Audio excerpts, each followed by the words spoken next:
IVM.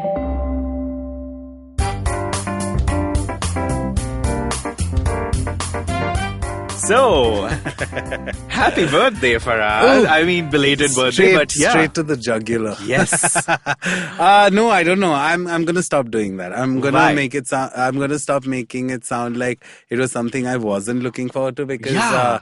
I was turning 35. Yeah, that's And, but is it a milestone for you? It is. The number is so good, right? I felt like before that, everything is such a jagged number. Think about Yeah. it. Like It's a 34 clean is so number. pointed. Yeah. 33 is too curvaceous. Like, calm down. 32 is again like, what's going on? You know, but 33 is when 35 everyone died. And also the realization, I don't know, but my friend in conversation happened to tell me about, oh shit, in 100 days, a new decade starts. Oh, right. Yeah, And then I everyone's thought- been doing, there are just a couple of months left for Sure. this decade. Yeah, but for me, it was like, wow, I'm at an age where 35 is a good age to maybe Yeah. start doing life changes. You know Got what it, I mean? yeah. Like, I need to, what sort of things I need to stop doing and suddenly put that into perspective. And plus, okay, if I fuck up for the next 100 days, I at least have a new decade. To start that with That's nice. again. That's nice. So So what did you do? Was there a do or? There was a do, which is so surprising because I am the most anti-do person. I don't know how to be a host, but I just did a random thing and somehow... So do your friends do the hosting for you? Like, before I used to have ex-boyfriends and friends who would like, come on, Farhad, do something. And I would, you know how it can be pressuring no, a I little, don't. Like, Because you I'm the always hostess ensure. and the mostest. Oh, God. Oh, I forgot I who I was really talking don't. to. I forgot who I was talking to. Yeah, but this is the second time I've done something like this where I felt like, you know what, Farhad? Fucking celebrate that you were born. Because, now I can't say this without, but to suddenly be in a room full of people who were there to celebrate me felt amazing. I had a moment where I just panned across the room and Farhad is saying this. I'm so happy. I'm saying nice things. Yeah. My age to be a Grinch has ended. I'm no longer the Grinch. No, but I panned across the room and I had this weird feeling like, wow, I have only good people in my life. Like literally, except one guy, I had to invite him. Because I just recently Shout developed out a work relation. No, my we're not God. going to do that. But the feeling of knowing that I have accumulated the Friends for life.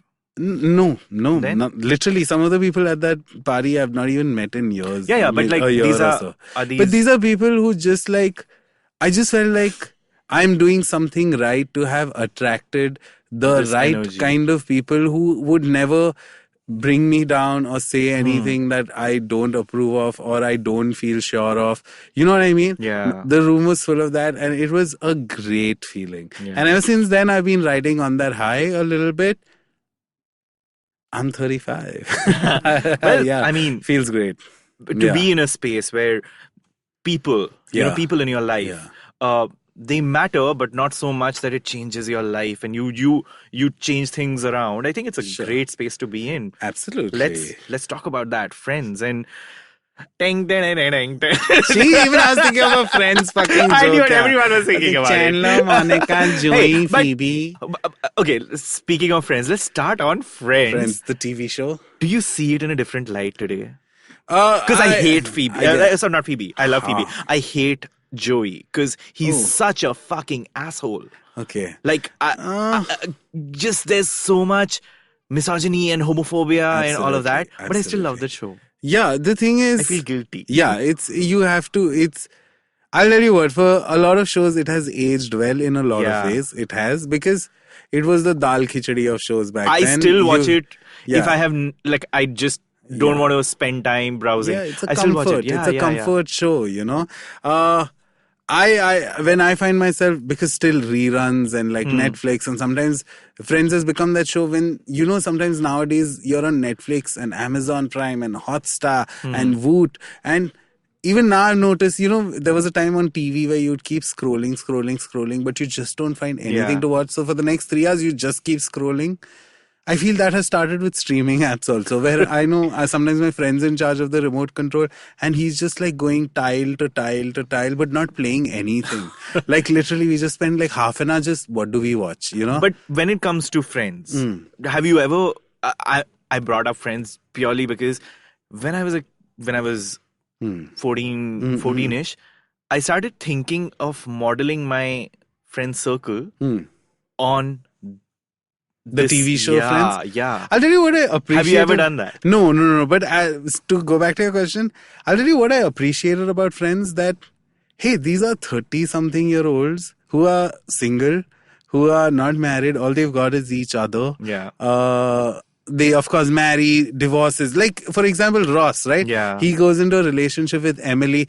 The stupid stuff is he takes the wrong name at a wedding. That's all the stupid stuff. But the fact that he gets divorced and he moves back in with his friends, I felt like it made me feel nice as a 35-year-old to still see that that's relevant. It speaks of a culture where it's okay to fall back on people you're not in a relationship with, but you just have friends. I don't want to like read too much into Friends, but I found those things a little comforting. Nobody's figured it out. Someone's losing their job. Someone's broke. Whatever it is, right? Like one episode that really gets to me is, we've spoken about this before also. Sorry, on the other podcast. But the episode where Monica and Ross and Chandler want to do expensive things. Like they want to eat only expensive dinners. And Rachel and Joey and Phoebe are always broke and they don't want to eat at these expensive places. That's a topic that is so prevalent, but like it's done in an episode. That's the entire episode actually. If you think about where these three are trying to tell the other three that, hey, we can't afford the places or the shows or the movies or the things you want to go for. Have you ever faced that kind of tectonic shift? I live that with your friends. Yeah, in terms of money, all the time.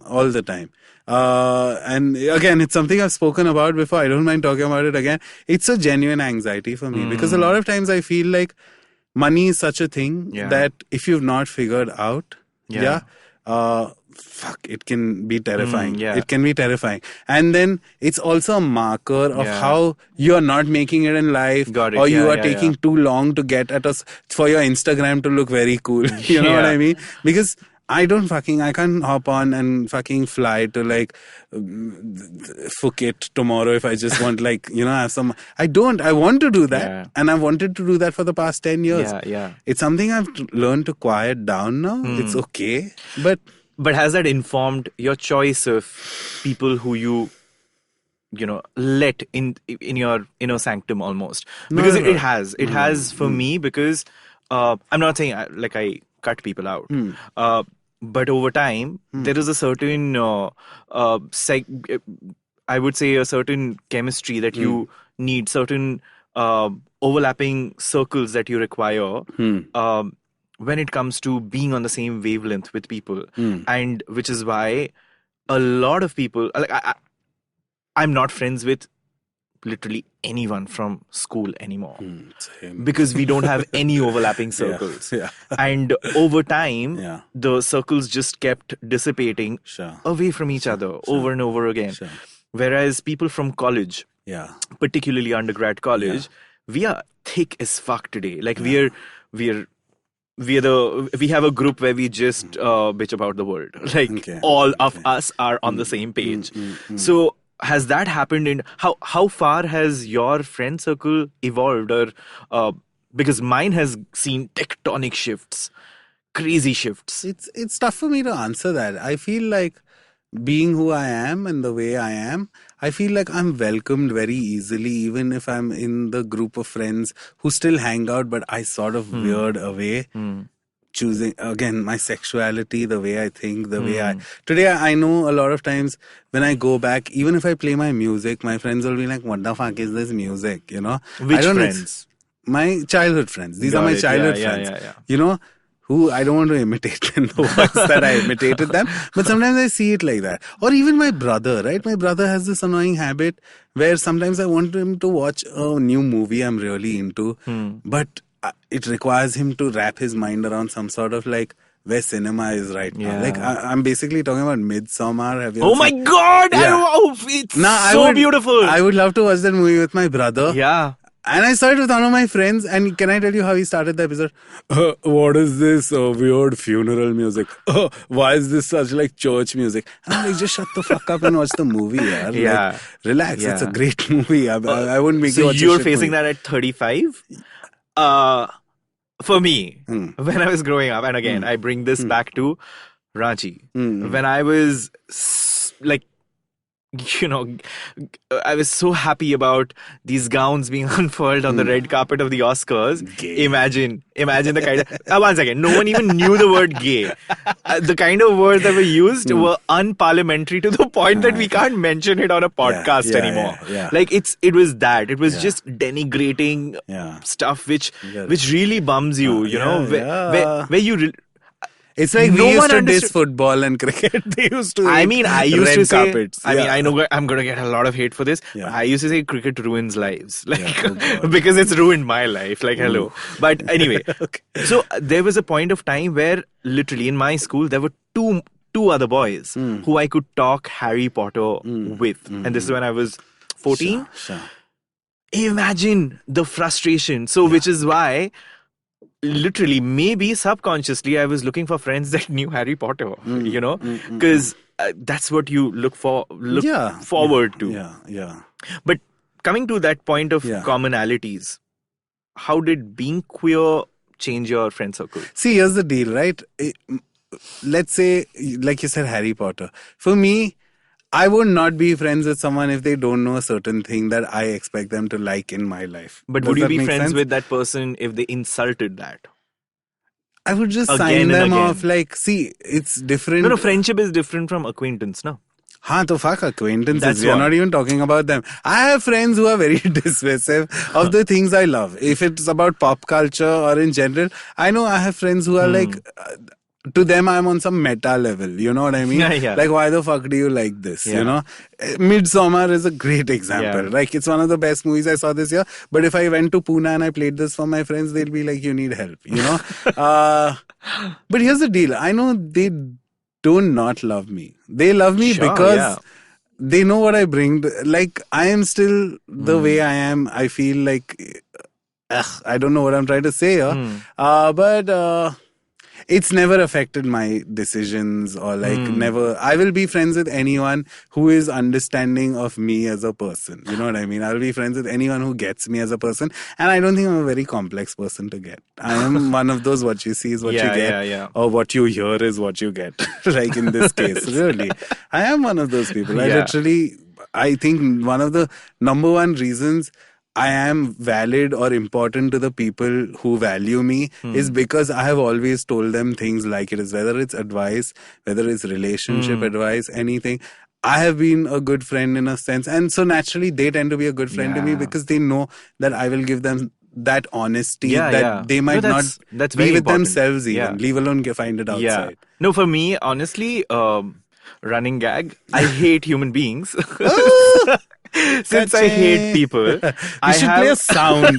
You know, on those terrible radio shows. Yeah, we should do something like that. Yeah, so at the very core, I don't like people around me. And when I do make time and space for people, I'd rather be around. And again, this has nothing to do with, oh, you're not good enough for me. It's more to do with, I'd rather spend that little time with people I have commonalities with. Yeah. And we are on the same wavelength So that's what I constantly look for. And over time, right from childhood,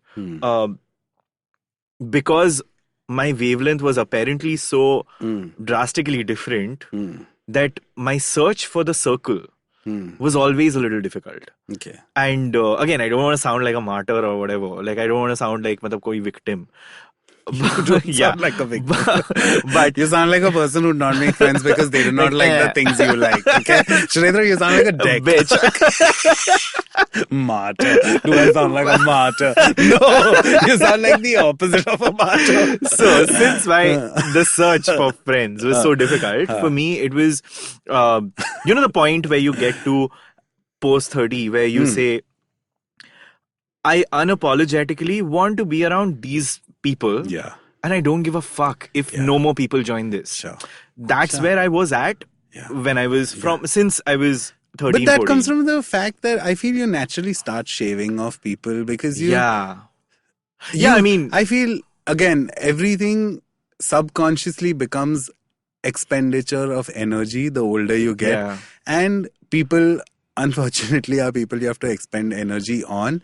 And once you decide who to give or who deserves your energy in any form, I feel like you start weeding out friends based on that. And of course, friends who don't add value. And by value, I mean like who stop making you a better person. Today, if I look at, okay, even if there were 40 people at my birthday party, I know honestly there are only 3 people I care about who just get me, who silence is communicated to well, who don't expect me to be funny all the time, who don't want me to be sad all the time. These are people who like get me in a way that even they see me from outside of me in a way that I know I cannot. You know, everyone else I know has an idea of who I am, but these people know me inside out, you know. So for me, it's always been about people I feel safe around. Because that, like, I've always had this crippling fear of being attacked from childhood. Attacked in different ways. Like, because, I mean, because of things that I would face in school. Like, no, but attacked in what sense? Like any emotionally? Attack as in not like, maar dunga types. Not that. But I hope not. Well, that too. But I always...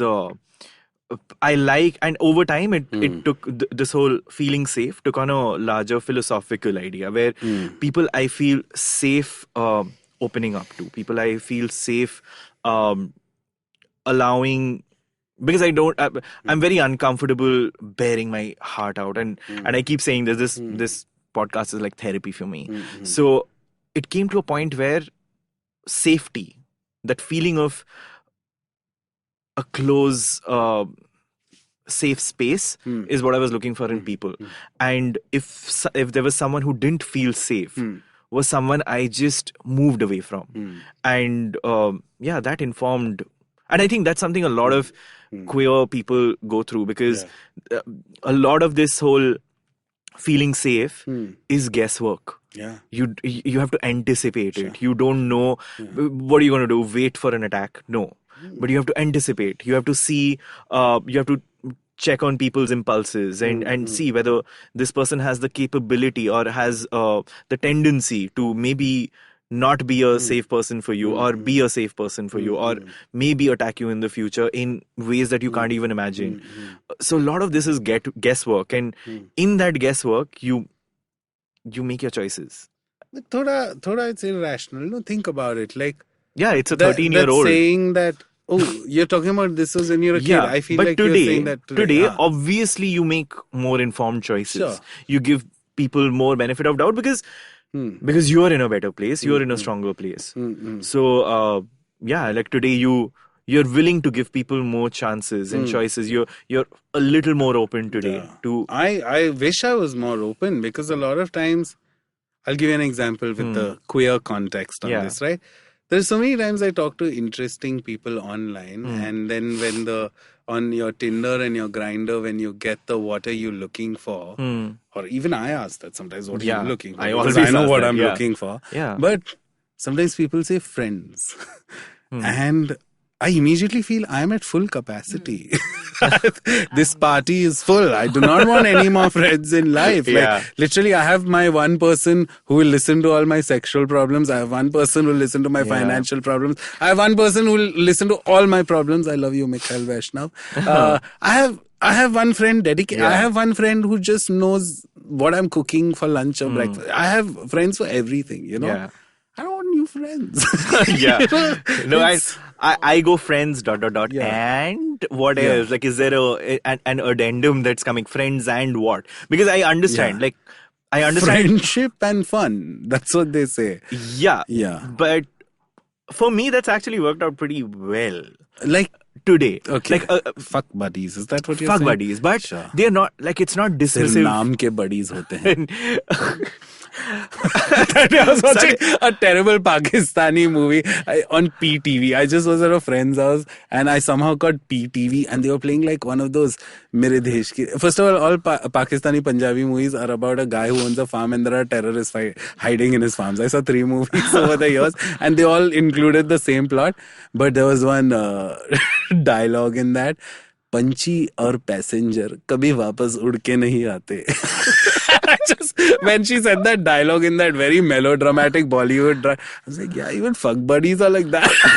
Once they go, they never come back. Like what? I mean, yeah. So it's worked out fine for me. And again, I don't want to say fuck buddies because there's this negativity. Yeah.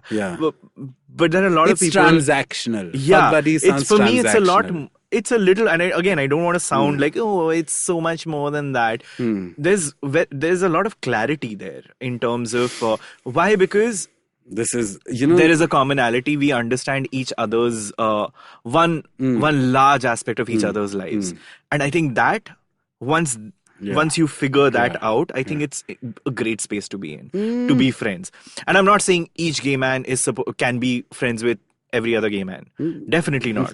Oh my God, I hope not. It would be exhausting. But touch wood, for me, it's been great because couple of people that I've had this relationship with, it's great because we can talk about a lot of things that I can't with a lot of other very close friends, because I mean, I can be the sounding board, like I can have them as a sounding board, but to have a two-way conversation, it requires them to understand what a gay person would also understand. Do you have an active queer I don't friend circle? That's the funny thing, right? I don't have a circle. I just have... I literally, and it's something I thought of again, because to think of it, I literally can only think of 2-3 gay boys who are my go-to friends. Like go-to friends as in like, friends? I love this shit. Oh no. No. Yeah, no like sex, friends, like friends. They are my friends, you know? Yeah.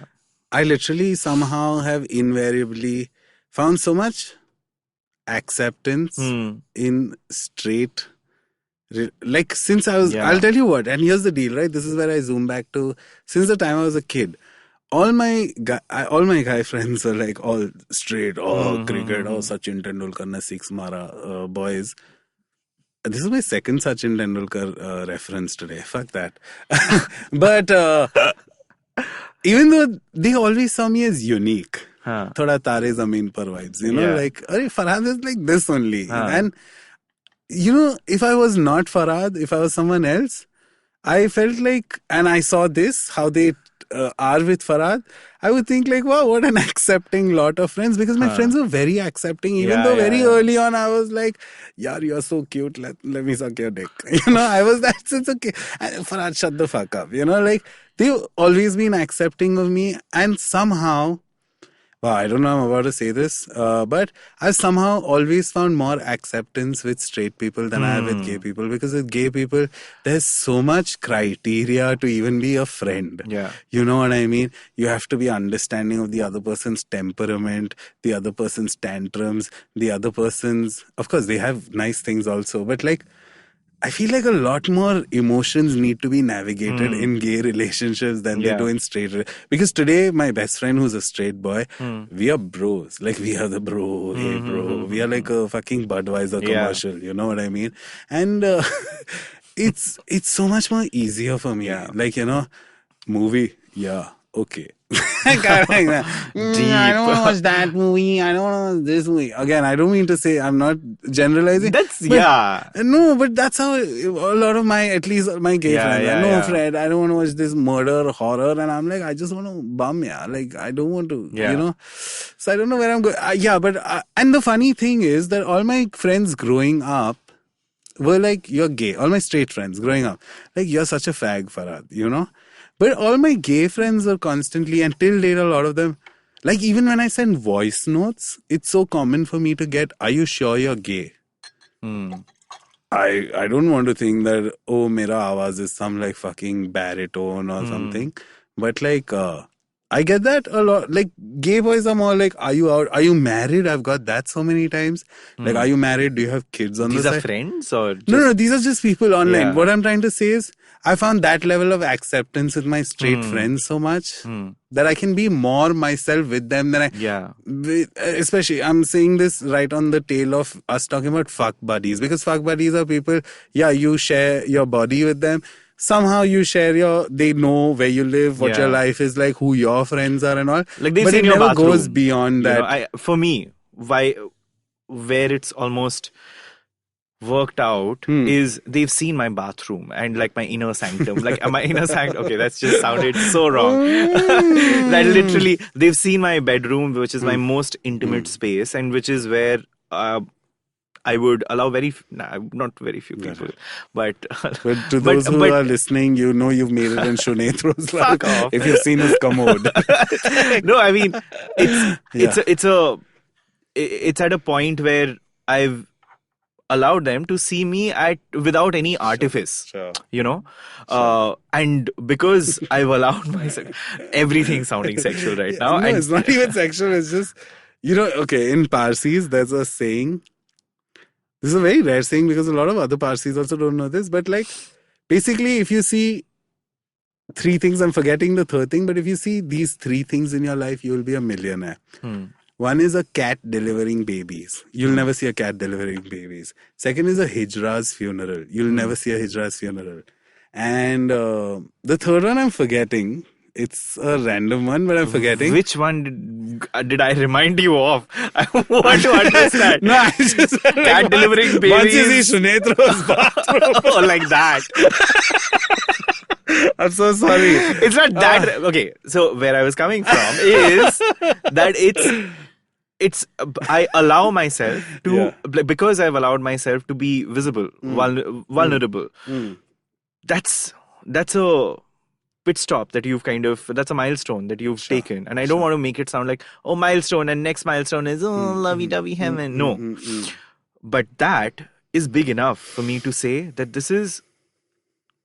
there is a point of acceptance, and we understand each other, and there is a conversation, and that basic understanding of who we are as people is I feel very, like very you important. hit it on the nail with that, on the head with that, because I feel the older you get, the more you accept yourself, the lesser time you have to spend someone liking you. Yeah. And that means that you automatically attract the kind of people who like you for your base template. Yeah. You know what I mean? Like, artifice. Yeah. Which is why friendships are easier. Yeah. When the older you get, and they are lesser because you are putting yourself the way you are out there. Yeah. And hey, this is what you get. Without being too snarky or sassy about it, but this is who I am. Yeah, and if you like this, time and effort to put on like man, a different face every day. So what are you supposed to do? Absolutely. But I feel like, you naturally, and again, if anyone who's listening, in case they struggle with making friends and stuff,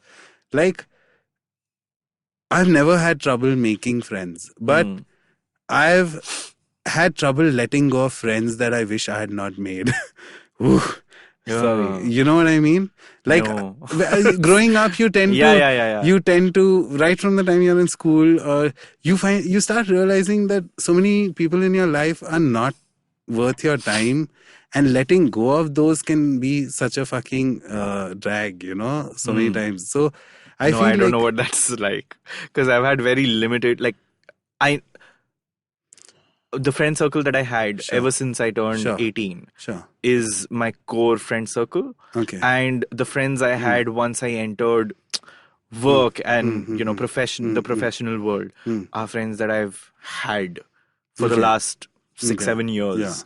I don't know. I don't know. I feel like I live in pockets, and this is something I actually think about a lot of time. No. Here's the deal. Let's say I'm on a job. Like 3 years ago, I was at a job, which was my favorite job ever. And I made on that job, like, I loved all the people I worked with. They loved the shit out of me. And in a lot of ways. But the moment I'm done with the job, I'm done with those people. I feel, this is what happened to me in school. Like, again, school was very like, bro, lifelong friends. I will be at your fucking baby shower types. But now I fucking don't know where they are. College, same thing. Like, I thought like, I'll marry this girl and this dude is forever BFF and all of that. Well, yeah, I ended up sleeping with my friends. Yeah, that's the biggest problem. And so as a result of that, so first school, okay, I ended up sleeping with my, getting into a relationship with my best friend. That was one. Then back in post-grad college, again, that was the same thing happened with me. So as a result of that, what happens once a friendship becomes more than that? Yeah. I suffered from the byproduct of those elements. So which is so funny because I feel like what you look for in a relationship should be exactly what you look for in a friendship. They are not different things. Today, I easily know that when I said earlier that if a person doesn't add value, I simply meant that if a person doesn't change you for the better constantly, there is no need to carry them anymore. And I don't mean, that doesn't mean chuck them out. But if someone is not constantly improving to your experience in any way, I feel like it's okay to let them go. Wow, I sound like a dick when I say that, but you know what I mean. Because I'm saying that with, if this person is in any way being negative or hindering, whether it's with your weight or your work or in any way, they are demanding way more than you can offer as a core basic person. I feel like it's okay with letting go. Okay. Of course. I still have so many of my a 40-year-old friend recently was complaining to me about how she gets so much grief. Her friends give her so much grief for never replying on WhatsApp and all. And I was like, it's very simple. If the person gives you your space and doesn't expect a reply from you, those are your friends. It's okay. Don't reply to that. It's fine. But don't work yourself up. It's okay to not, that kind of shit. So I've started making sounds for cues. I guess let's take a little break. Yes. I'm very thirsty and I have very few friends. Let me quickly go find friends. Be right back. Be right back. Hey everybody, welcome to another great week on the IVM Podcast Network. If you're not following us on social media, please make sure you do. We're IVM Podcast on Twitter, Facebook, and Instagram. Also want to remind you, please do fill out our listener survey. This is a really, really important thing for us right now. You can go to ivmpodcast.com/survey. We ask you a few questions about who you are, what kind of podcast you like listening to, what do you think of things going on so far. So please do fill that out. It would help us. Also would like to thank our sponsors on the network this week. We have Intel, Cambly, and Storytel. This week on Cyrus Says, Cyrus is joined by writer Daksh Tyagi. Daksh talks about his debut book, A Nation of Idiots. He discusses what goes into writing satire, which is critical of the people and governments in power, and what are the legal hassles in doing so. On the Filter Coffee podcast, Karthik is joined by brand builder and author Siddharth Banerjee and corporate mythologist and author Eka Chaturvedi Banerjee. Together, they talk about the art of hyperlearning and discuss their journey on setting up 52 red pills. On Edges and Sledges, Varun, Ashwin and DJ talk about India's T20 series win over the West Indies and the first ODI in Chennai. On The Habit Coach, Ashton talks about motivation, grit, self-discipline, and about finding purpose in the everyday things that you do. On Tapri Tales, Madhuri narrates a story titled Reshma's Purse. Tune in to hear the backstories of the little things that reside inside a woman's purse. On Storytellers and Storysellers, Vineet is joined by actor Amol Parashar and content strategist at TVF, Akansh Kaur. They talk about the risks and rewards they encountered after quitting their traditional jobs for digital media entertainment. And with that, let's get you on with your show. And we are back. And we are taking friend requests because we started talking about friendships and then we started taking pride in the fact that we have very limited and less friends. And I started worrying about how I have no friends. Oh, fuck off. Fuck off. You were saying you don't have friends. I have friends. I have friends who appear. Yeah, sure. You know how Gandalf says a wizard only appears when he means to. Yes. I have friends like that. They appear just when I need them. But that's what, friends, I think... long-lasting friendships and meaningful friendships are those where you don't need physical proximity and it persists despite time, despite distance. Those are the relationships that endure.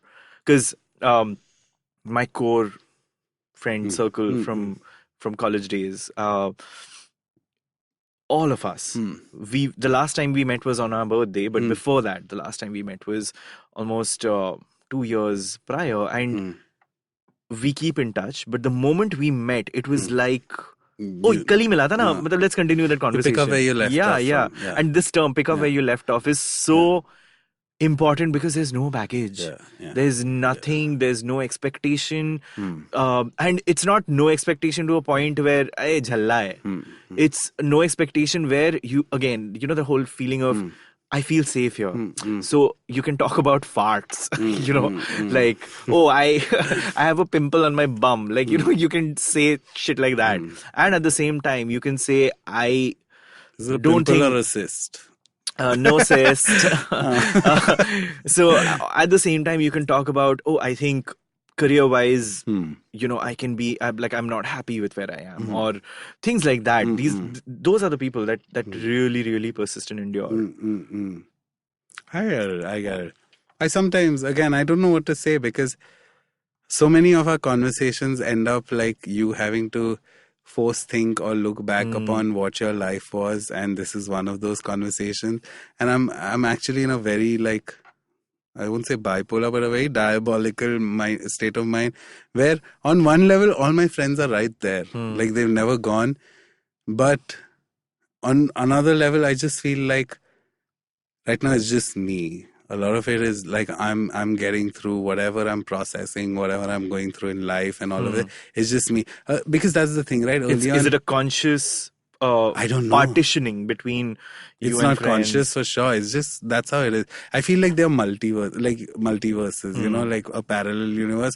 One in which I have friends and I'm filled with like all like where I left off. Like, it's never, if I go back to Pune, I hang out with my friends, they still laugh just as much as they did when we were teenagers. If I crack one joke, they still like watch the same cricket match when you hang out. They still like, all of it is the same, you know, and in that way nothing has changed.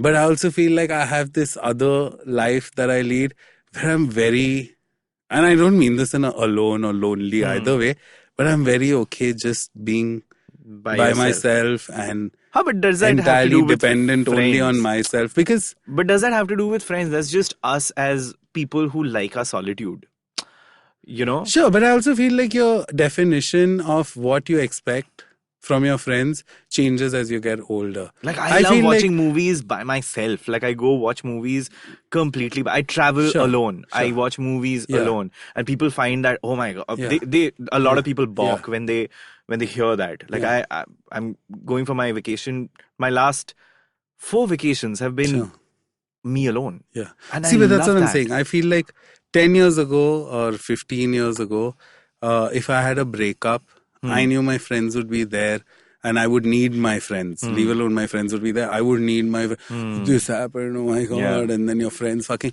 But now if something of that magnitude happens, I feel like I know fundamentally it depends on me to fucking get out of it. Yeah. You know what I mean? Yeah, I mean, that's part of... Of course, friends can obviously like nudge you and help you speed up the process. But I feel like the older I get... You want to be self-dependent, but again, like we were talking in the break, sometimes I feel like it's just a illusion that you create that I am doing this because I'm self-sufficient, self-reliant, self-dependent, whatever it is, and somehow you end up alienating yourself from a lot of people in your life only because you feel like you're doing great on your own. But I know that friends are fucking vital. And we've spoken about chosen families. Yeah, and I do. 100%. We all have chosen families the older we get. Like, I know tomorrow if I suddenly my fucking appendix is about to burst, I know which friend to call. It's not like I'm going to be like, no, I'll do this on my own and then stab a jagged piece of this and remove my own appendix. I know which friend to call me. If I throw my back out, please can you take me to the physio, you know? No, there's, I think that it's, I guess, part of growing up, because I'll tell you where I have been, like the journey I've been on this whole by living life by myself and shit like that. And this is veering into family, but on my mom's side, we are a family of around 60 members. out of which at least 20 of them are my cousins. Okay. And there is a friendship. Like we function as friends. Till 4 years back, I was exactly at that place where I had one cousin who I was friends with, and I'm very close to her. We talk every weekend, and we are on buddy terms there. But 4 years back, with everyone else in my family, I felt like, why do I need, like, they don't get me, I don't get them. Why do I need to be part of this jing bang, this fam jam sort of a space? Like, theek hai yaar, you guys do your own shit. And I was very, very, very detached. What's happened of late is another cousin who I've grown closer to because he lives in Bombay. Over the last year or so, we've grown closer, and he's getting married in December. And this has led to an only cousins WhatsApp group. And the joy of this WhatsApp group is I'm seeing how much all those people I used to judge have grown over the last 4 years. And I'm seeing such grown-up versions, such beautiful, well-formed versions of all these people. The conversations we are having are so not annoying. We get each other. No one's forcing anyone to do anything for the wedding. It's so, let's chill, yaar. Like, let's live and let be. And I think the reason why and I've been enjoying this over the last few days because, and I spoke to my cousin yesterday, the cousin that I'm really, like, I have been close to. And I was telling her that all the conversations are just spouting joy. And that's what it ends up in, right? Like, you just want a positive feeling. I'm literally, while you're saying this, I'm thinking of, isn't that the line, the Nirvana song, come as you are, come as you were, come as I want you to be. Yeah, exactly. That's what your fucking friends just want, and you want from your friends. Like, this is me, this is how I am, and I will be the person you want me to be forever. You know what I mean? And if you want to move away from people, and again, there are members of the family, close members of the family who are supposed to be blood. And because of, there are cousins who are supposed to be friends because of that relationship. If they only bring negativity and hostility, no, ain't nobody got time for that. Yeah. And that's what has informed my life. Anyone who's had a problem with who I am at the very core, then why will I spend time with that person? Matlab, theek hai na? You just like, why will I bother even changing your opinion? Do I have the wherewithal or time for that? No. So why even bother? Yeah, that's the thing. I'm actually guilty of not even putting in the effort there. I don't. Yeah, even I don't. Yeah. Because I know that there are a lot of people who are on the cusp. Like, if I smell latent homophobia on someone, I'm gone. And I don't think I should give people a little more benefit of doubt. But that's my character flaw. Got it. I prey on people like that. You do? I don't. But I'll tell you this I much. go cold, like ice cold with Give me a month like with a person like that, and trust me, I will not only change the way that person thinks, but I will probably make a good friend out of them. I just said that because last year, my roommate, she was kind of into this dude who used to come over, and I could just, the moment he found out I'm gay, right? Like, I could just see on his face, like, oh my God, he's really gay. He would ask her questions and she would like totally tell me this kind of, like, he couldn't wrap his mind around, like in 2018, that, oh, fuck guys, like, what the hell? And trust me, it took me 2 months to not only like break this thing he had, but for him to really value me, for him to understand that, hey, gay guys are regular people. Like, I snuffed it out of him. Like, it's very easy for me. And I'm very fond of him now. I really am. It's not like I hated him. But what I was trying to get at is, if there are people like that, I try to like convert them to like being tolerant. Yeah. You know? Nahi yaar, mere se nahi. I know, even that requires so much energy. Yeah. But I have my fun That's ways. nice. I Yeah, that's literally nice. shake someone's foundation How with would my you sexuality. but like, how do you prep yourself to get to, because it really I talk takes about the life anal out of sex within 3 seconds of finding out. If there's a homophobe in the room, it takes me 3 seconds to talk about anal sex.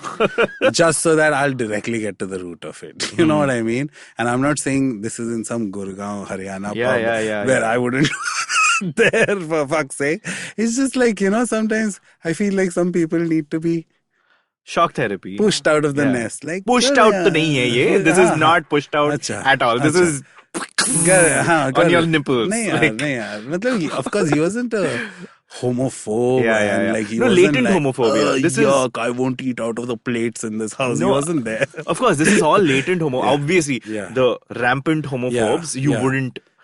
Yeah. You but wouldn't. Speaking of homophobes, I am touching wood. I don't know why people touch wood when they say nice things.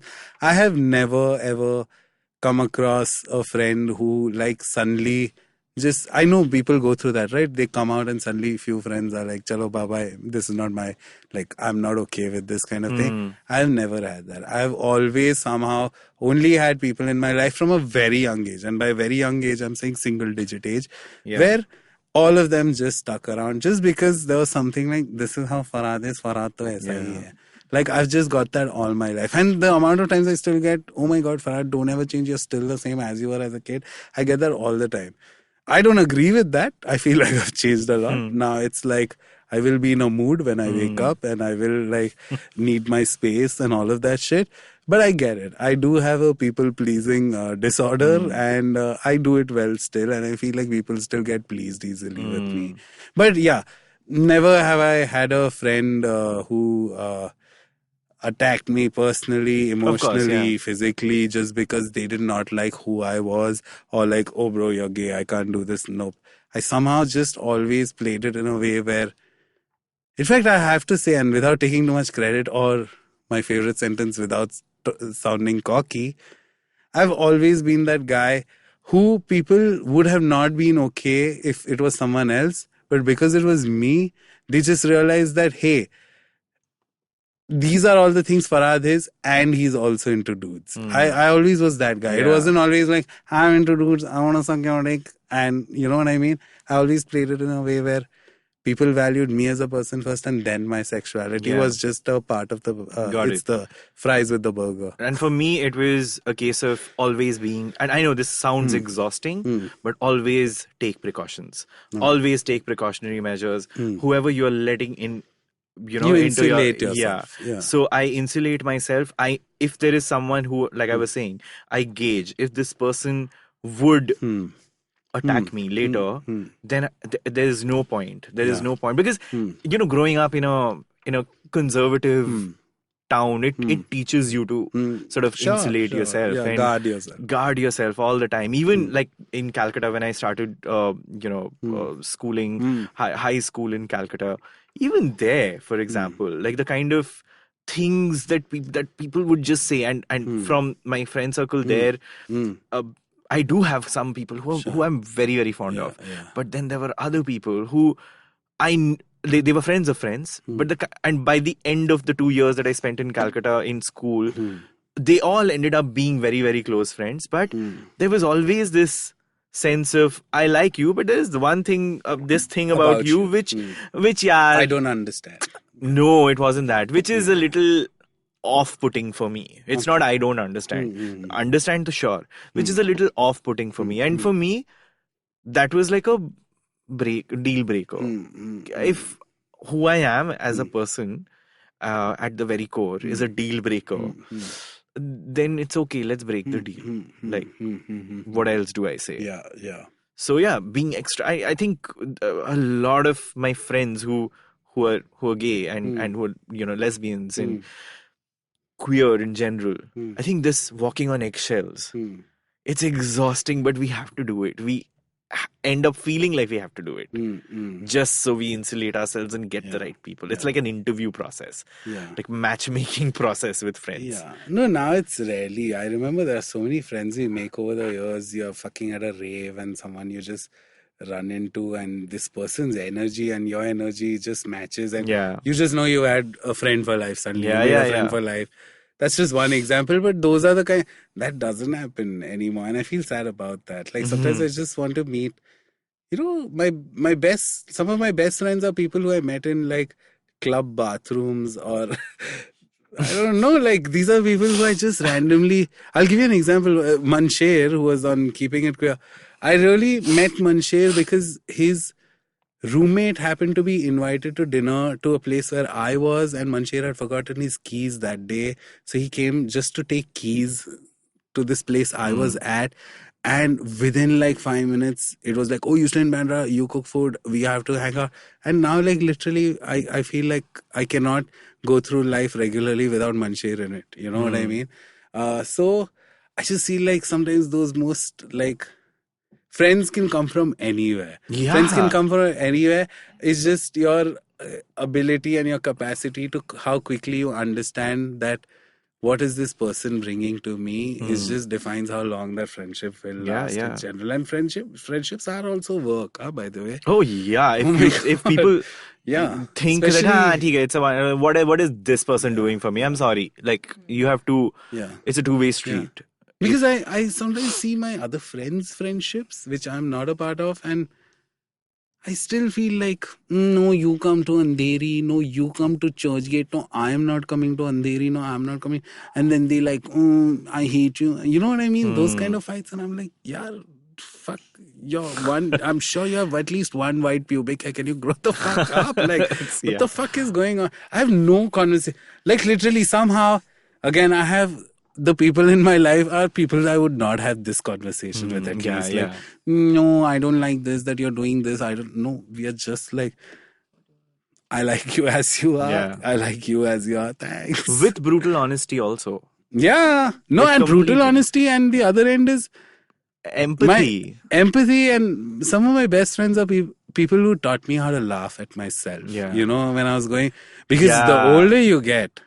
Your fucking 26, 27 life's gas burner flame gets a little higher and you start questioning where the fuck am I headed? Yeah. Why is there not enough money in my bank account? And why am I not taking as many international holidays as my friends? And all those, again, you know, and of course, those kind of existential things start creeping in. Your friends can be a great cushion to fall on. And a lot of times I felt like, especially with my mental health, like, I'm specifically thinking of 2-3 people who, without making fun of me, taught me just how to, hey, calm the fuck down, like, relax, you know, without like saying those words, you know, but who just taught me to laugh. Fred, you're such a fucking stress ball, man. Like, just, you know, they hold up a mirror in a way where I realized that, I'm being this person, and that's not in my fucking trajectory of being a better person. Is just fucking detrimental to my... It comes down to that, right? Like people who are okay with being honest in an effort to not to change you, but inadvertently make you a better person. Yeah. And that's the who thing, expect not the to same change out of me, you. but just... be a better version of you. Just give me a reflection of who I am. They can be great, like mirrors. Friends can be great mirrors. Yeah, totally. But I made a sound. What does that mean? Friendship request. But I'm very happy with where I am with my friends. At 32, I'm very, very fortunate to have. यार पर lover नहीं मिल रहा है यार उसका क्या? We'll do that on another episode. क्या करूं? Friends, and you know, I have such a What's weird... this? Why have you become this Pakistani Punjabi Sindh, like from passenger? कभी वापस नहीं आते. From the Sindh province today. Oh my God. Can I tell you something? So many times, like, I ask, what are you looking for, right? And someone says, either people say fun and friendship or friendship and fun. I literally reply based on the order of those words. If it's fun and friendship, I know, okay, they want to hook up first, then they want to be friends. So I have the option of not being friends later on. But friendship and fun means I have to be friends first. You better fucking be friends. Such a big difference it makes. No, just rearranging these 3 words literally decides if I'm going to have this person in my life or no. Oh, so tiring. Yeah. But yeah. should we do a little dedication to all our friends? Definitely. No, my God, fuck you. I'm not going to call anyone out, but like everyone. I'm at that point where I can tell all my friends, you all are so fucking lucky to have me in your lives. Yeah. I'm very lucky to have you in my lives. Absolutely. And to whoever's listening, I wish you have friends, and I wish they are like. I wish you're open to. Yeah, exactly. I wish you're open to letting the right kind of people in always, because we get garbled in this you only process. learn. Because trust me, that saying, that the people who love you the most, hurt you the most, friends are in that category. Your friend can really fucking rip you up. Yeah. And no, as in being open is important. Like I've learned from being this like tight ass, like don't let anyone in. I got that. I'm talking to you today. I realized that wow, you must be like extra hard about letting people into your life. Yeah. Like this podcast has been a journey for me. Very much so. Opening up, give us money. With the number of times you say you find this therapeutic, it's like therapy and it's a journey. Give us money. Give me money. Yeah. So we are friends, yeah. Yeah. God. Friendship means not having to say thank you or sorry. Giving money. Sure. But okay. If you're listening, we wish you many good friendships, many more quality friendships. Quality friendships. That matter, that make friends, that make you better. Yeah, and that's about it for this episode. We will see you again next time. And write to us on topics that you... Otherwise, you just keep hearing about us. Yeah, and then we want to know what you want to hear about. I mean, there are people who are writing to us and we're lovely suggestions. Yeah. But write more. Yeah, in fact, so much so like, if you write good shit, we might get you on the show. Yeah, why not? No, to talk about certain topics that we can't talk about. Yep. And I gotta quickly say this, but if you like this podcast, don't forget to check out other interesting podcasts on the IVM network. You can listen to us on the IVM Podcast app or ivmpodcasts.com. You can follow me on Farhad Karkaria, just look me up. Instagram, I'm everywhere. I'm on Instagram only, and I'm glitterbugged. Bugged. You don't have Facebook and Twitter? I mean, don't follow me there. I'm very inactive. Don't send friend requests. I'm very inactive there. Sunetro is at full capacity. As for IVM, you can follow us on at IVM Podcasts on Twitter and Instagram. And we hope to hear from you and talk to you soon. Bye. Bye.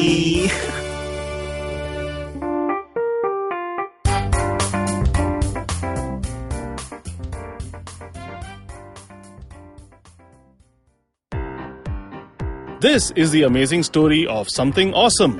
Once Chuck decided to start a podcast, and so he did. The end.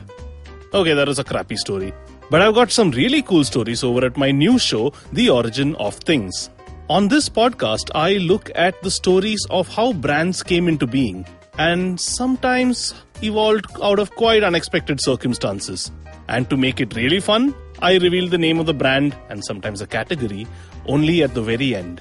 The show is 5 to 7 minutes per episode and perfect for trivia junkies and brand nerds, especially those with short attention spans. New episodes out every Wednesday on IVM Podcasts app or website, or any podcast app or site that you happen to prefer. End of story, they lived happily ever after. The modern world is obsessed with food and agriculture. Everywhere you look, new and exciting technologies are bringing food innovation to your street market, your grocery store, your doorstep, and your plate. From our quest for the perfect food photos to our rediscovery of ancient grains. Quite simply, food has never been sexier. But guess what? The modern food system is broken. It's a major cause of climate change, antibiotic resistance, and global poverty. So how did we get here, and where are we going? Most importantly, how are we going to feed 10 billion people globally by the year 2050 through better, more sustainable means? I'm Varun Deshpande. And I'm Ramya Ramurthy. And we work for the Good Food Institute, a global non-profit accelerating the transformation to a more healthy, sustainable, and just food system. The next food revolution is here. On Feeding 10 Billion, we're giving you the inside view. You can tune into us every Tuesday on the IVM Podcast app or ivmpodcast.com or wherever you get your podcasts from.